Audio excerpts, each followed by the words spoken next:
Le directeur américain de la Société scientifique de l'atoll est responsable d'un nouveau programme. Un programme dédié à la surveillance des motus et des zones de pêche.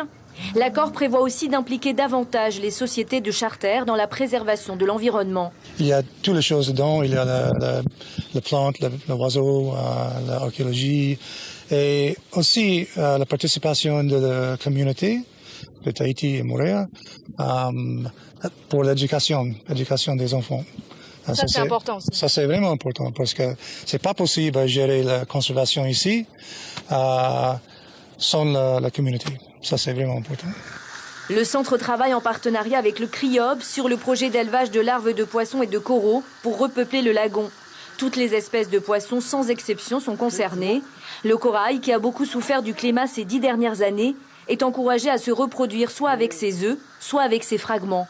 On a eu beaucoup de blanchiments un peu partout en Polynésie, donc oui, le corail c'est quelque chose qu'il faut prendre au sérieux et donc ce sont des projets sur lesquels on porte beaucoup d'importance. Une société dédiée à la recherche scientifique et à l'environnement, comme le souhaitait Marland Brando.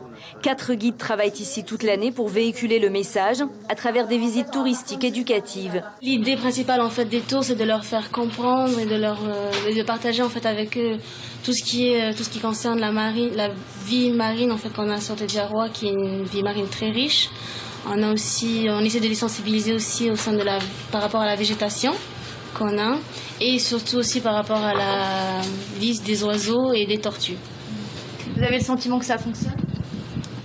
Oui.